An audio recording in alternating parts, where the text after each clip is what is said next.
그때를 아십니까? 우리의 가난이 온몸으로 달려들던 과거를. 오늘 같은 밤이 되면 두고 온 고향의 명절이 싸늘한 아파트의 철문을 열고 들어옵니다.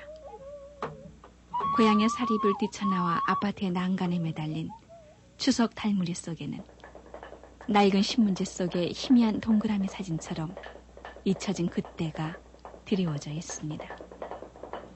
지금 우리가 익명이었으면 하는 그때의 가난과 비패. 불과 30-40년 전의 그때는 회상처럼 추억처럼 편지에 쓸 일이 아닙니다. 햄 조각을 먹는 오늘의 아이들 앞에서 수제비를 추억 삼아 먹으며 그 햄 조각이 꿀꿀이죽 속의 가장 큰 건건이었음을 기억하는 어른들. 63층 빌딩을 조르는 아이들에게 시공간을 설명할 수 없는 어른들. 붕어가 누워있는 풀빵을 먹으며 끓인 물 담은 유담보로 겨울을 나던 일.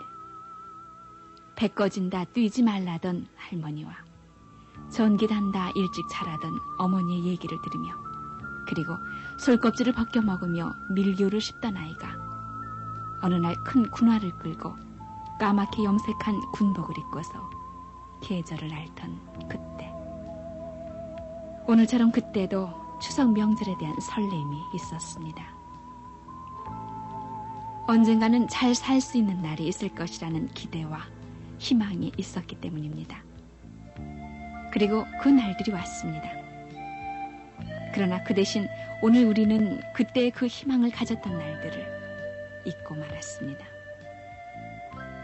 오늘 새로 시작하는 프로그램 그때를 아십니까는, 그래서 우리가 넘어온 보릿고개와 우리 어머니들이 벗어버린 몸빼와 우리의 얼어터진 손등에서 핥던 신가루의 사연을 알음으로써 우리가 살아가는 나날들이 우연히 주어진 것이 아닌 땀 흘려 갖고 가는 삶의 결과인 것을 확인해 보려는 것입니다.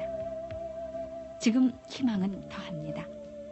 군내나고 가난했던 것, 추웠던 것 대신에 자리 잡은 넘치도록 넉넉한 오늘과 내일에 대한 또 다른 기대가 있기 때문입니다.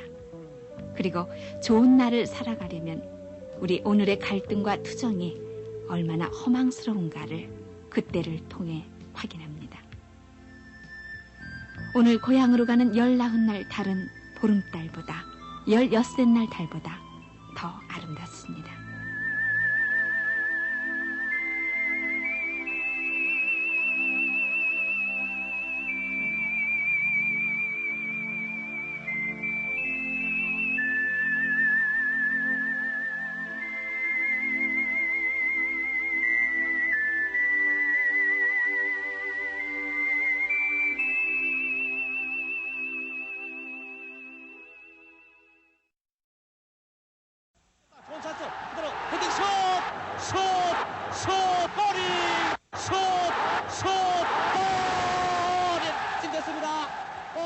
스탠드를 가득 메운 관중들의 시선이 축구공의 방향을 따라 쉴 사이 없이 움직입니다. 한숨과 환호가 교차하고 슛하는 순간 자리를 박차고 일어선 관중들은 그물이 출렁하는 순간 자신도 모르게 탄성을 지르고 맙니다. 남녀노소 누구나 좋아하는 축구. 공 하나면 축구는 언제나 어디서나 누구나 즐길 수 있습니다. 이제 모레면은 아시아 경기대회가 열립니다마는 올림픽 경기건 지역 경기건 그 경기의 휘날에는 어김없이 축구 결승으로 끝을 맺는 걸 보면은 축구는 우리나라뿐 아니라 세계인들이 가장 열광하는 경기임에 틀림이 없습니다. 이제 우리나라에도 전문적인 축구팀만 전국에 400개 팀, 일반인들이 취미로 즐기는 조기 축구팀이나 직장별, 지역별 아마추어 축구팀은 헤아릴 수조차 없습니다. 모두가 산뜻한 축구복에 축구화를 신고 아무리 이름 없는 팀이라도 예비공 서너 개쯤은 준비되어 있습니다. 차던 공이 터지면은 다른 공을 차면 되고 그 공도 터지면은 새 공을 사면 됩니다. 그러나 쭈그러진 축구공 하나를 얻기 위해 20리 산길을 맨발로 뛰어갔었다는 불과 30-40년 전의 얘기가 까마득한 옛날 얘기로 들리는 것은 우리들이 오늘에만 집착해 살아왔지 그때 그 어려웠던 우리의 어제를 너무나 쉬이 잊고 살아가기 때문일 것입니다. 지금 학생들이 옷을 입은 건 보시다시피 얼마나 아름다운 복장을 입고 얼마나 좋은 볼에다가 얼마나 좋은 축구화에다가 장비들을 갖추고 볼 차는 것을 저희들이 지금 보고 있습니다. 우리 어린 시절에는 이와 같이 좋은 볼이라든가 좋은 유니폼이라든가 또 그리고 좋은 환경 속에서 볼을 차본 일이 없습니다. 더군다나 제정 때에 축구를 시작해가지고 그 어려움 속에서 일본 사람이 말리는 것을 억지로 찾지만 해방 이후에도 빈곤 속에서 장구를 제대로 갖추지 못하고 또 좋은 환경을 저희들은 가질 수가 없었습니다. 그런 빈곤 속에서 오늘 이와 같은 장족의 발전을 했다는 것은 비단 한강면의 기적뿐만 아니라 우리 한국의 경제적인 기적을 안 둘 수 없습니다. 지금 우리가 경제 없이는 모든 문화가 성장할 수 없습니다. 바로 이 축구볼 하나가 그 나라의 국민의 문화 수준을 말하고 있습니다.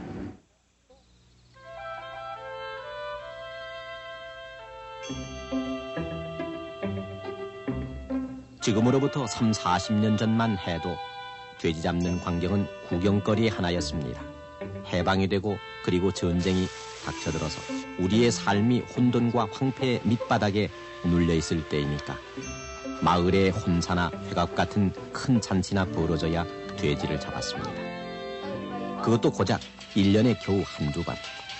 생선이나 고기는커녕 어른아이 할 것 없이 풀처럼 쑤어 만든 불대죽이 다반사였고 그나마 쉬 꺼진다고 깡충거지지도 못하게 하던 그런 시절이었습니다.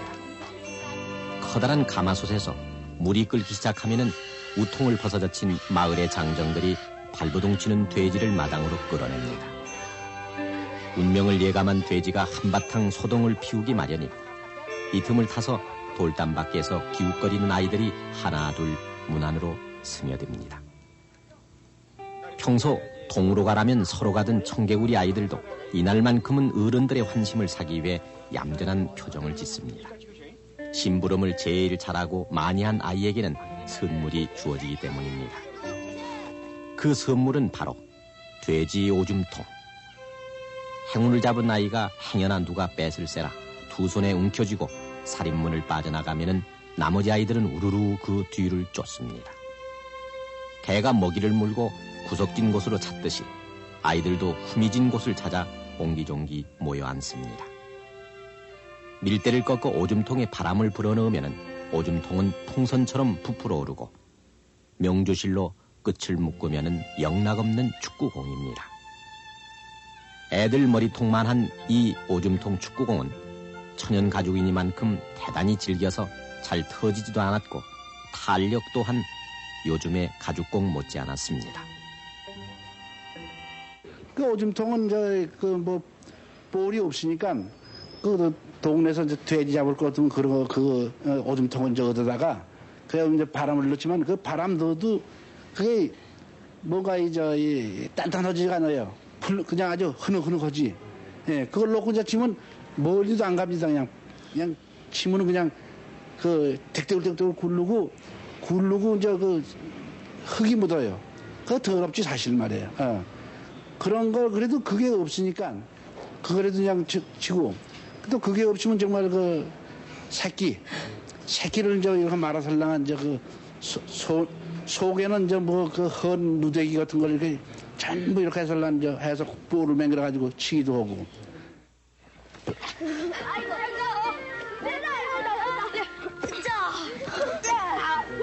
공을 차는 장소도 손바닥만한 공터만 있으면 어디나 좋았습니다.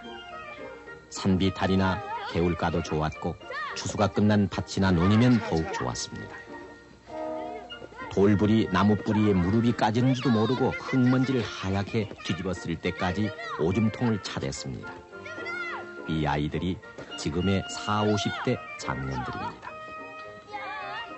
남자아이들이 오줌통을 차는 동안 여자아이들은 그네를 뛰었습니다. 마을에서는 커다란 당산나무에 줄을 매 그네를 뛰었고 학교 같은 데서는 통나무를 잘라 기둥을 세우고 새끼를 꼬아 줄을 맸습니다. 깡충치마 또는 통치마라고 불렸던 짧은 치마를 입은 여자아이들은 길게 따은 머리를 바람에 휘날리며 담장 너머 옥수수밭 사이로 오줌통에 정신이 팔린 아이들을 볼 수 있었습니다. 어른들도 아이들과 큰 차이는 없었습니다. 일제가 남기고 간 검은 조끼라든가 각반을 차고 더러는 집신이나 고무신이 벗겨지지 않도록 새끼줄을 질끈 동여맨 차림으로 공을 찼습니다. 공도 새끼를 천이나 솜에 동여맨 새끼공이나 소털을 모아 뭉친 소털공 또는 소, 돼지 같은 가축의 오줌통이었습니다. 도시 근처에서는 오호공이라고 불렸던 조그만 고무공을 차던 곳도 있었지만 가죽이 씌어져 있지 않은 한 겹짜리 그 고무공도 보통 귀한 게 아니었습니다. 아이들은 이 고무공 하나면은 친구들 사이에서 얼마든지 의시될 수가 있었고 마음만 먹으면은 골목대장 노릇도 할 수 있었습니다. 놀이가 별로 없었던 그 시절, 축구는 그만큼 광적인 인기를 끌고 있었습니다. 19세기 말 선교사에 의해서 우리나라에 처음 소개된 축구는 해방이 되기까지 일제의 숱한 시기와 억눌림 속에서도 김용식, 민병대 같은 스타를 탄생시켰고 해방이 되자 봇물 터지듯 급속히 보급됐습니다. 기껏해야 자치기나 제기차기, 비석치기, 땅 따먹기를 하며 놀았던 아이들 사이에서는 축구는 전혀 새로운 놀이였고 정구나 야구가 비싸고 일정한 장비가 필요했던 데 반해서 축구는 오줌통이나 심지어 깡통까지 대용품이 많았기 때문입니다. 해방과 더불어 축구팀도 하나둘 생겨나기 시작했고 전문 선수도 등장했습니다. 그러나 선수가 되려면 비싼 공을 구입할 수 있는 경제력이 있어야 했고 그래서 대개가 부잣집 아이들이었습니다. 그들은 조금 나은 형편으로 특별 주문한 수제품 가죽공을 쓸 수 있었지만은 축구공을 보물단지처럼 아껴야 했던 것은 시골 아이들의 돼지 오줌통과 다를 바가 없었습니다. 와세링, 축구 아이들도 바르고 와세링 그걸 오래 가죽을 갖다가 오래 지탱하기 위해서 와세링 바릅니다. 와세링. 그래가지고 그 공을 오래 쓰도록까지 한 번 참으면 와세링 바르고 또 한 번 참으면 와세링 바르고 축구도 마찬가지예요. 한 번 참으면 빨아가지고 또 와세링 바르고 그저 그 귀한 그저 보물들 생각해가고 그리고 그걸 또 배고 잡니다. 안고 자고 공이 그럼 공 가지고 안고 자고요. 그때부터 선수들이나 쓰던 가죽공도 하나둘 일반인들 사이에 보급되기 시작했습니다. 그러나 그 축구공은 요즘 같은 한 겹짜리 접착공이 아니라 외피인 가죽과 내피인 튜브가 따로 떨어진 이중공이었습니다. 이 공은 튜브가 질기지 못해 조금만 충격에도 쉽게 찢어졌고 바람도 자주 빠졌습니다. 깊고 때우고 바람을 넣기 위해 축구공은 수시로 자전거포를 들락거렸고 공이 못 쓰게 될 때쯤이면은 원래 튜브가 거의 보이지 않을 정도로 꿰매거나 더 쉬운 고무가 덮여 있기 마련이었습니다. 이렇게 축구를 하는 건지 노역을 하는 건지 모르게 뛰어다니는 사이 축구의 매력에 자신도 모르게 빨려든 아이들은 시간 가는 줄 모르고 공을 차며 놀았습니다. 그러나 이런 건전한 놀이조차 마음 놓고 즐길 수 있는 시절은 아니었습니다. 요즘 아이들이 자연학습을 통해서나 어렴풋이 알고 있는 소 먹이기, 꼴배기는 물론이려니와 나무하기, 애기보기, 빨래하기 등 집안의 자질구레한 일들은 의뢰의 아이들 몫이었기 때문입니다. 농사일에 바쁜 부모님들은 새벽에 밭에 나가면은 해가 저물어서야 집으로 돌아오셨고 학교 갈 나이만 되면은 아이들도 당연히 그러려니 여겼습니다. 공을 찬다고 밥이 생기니 돈이 생기니 하시는 부모님들 앞에서 아이들은 그저 고개를 숙일 뿐이었습니다. 지금 반평생을 축구와 함께 살아온 40, 50대 축구인들은 누구나 그런 경험 속에서 축구를 시작했습니다. 전쟁이 한창이던 1951년 여수에서 열린 군경민 전국 친선축구대회는 당시 우리의 생활이 얼마나 어려웠었나를 간접적으로 보여줍니다. 이 대회는 당시 고 김용식 씨가 주축이었던 사청공군, 홍도경 씨가 골키퍼로 뛰었던 부산 조선방직, 막강한 실력의 순천철도 등 전국의 쟁쟁한 팀들이 망라된 전국 규모의 대회였음에도 불구하고 골포스트는 통나무와 대나무로 만들어 세워졌고 골네트는 새끼를 꼬아 엮은 것이었습니다. 전쟁 중이었음을 감안한다 하더라도 전국 규모의 축구대회로서는 민망한 노릇이었습니다. 전쟁이 끝나서도 사정은 좀처럼 나아지지 않았습니다. 1956년에 있었던 국가대표팀의 외상 항공료 사건은 지금도 축구인들 사이에 유명한 일화로 남아 있습니다. 제1회 아시아 축구대회 예선과 본선 경기에서였습니다. 동부지역 예선 2차전을 위해 대만으로 출발을 해야 할 우리나라 국가대표팀은 파견 비용을 마련하지 못해 결국 항공료를 외상으로 달고 떠났고 심적 열등감에도 불구하고 대만을 2대1로 격파해 국민들의 눈시울을 적셨던 것입니다. 어려운 재정 형편상 곧이어 열린 홍콩에서의 본선 경기 때에도 마찬가지 과정을 겪을 수밖에 없었습니다. 쉽게 믿기지 않는 얘기지만은 지금으로부터 꼭 30년 전의 일이었습니다.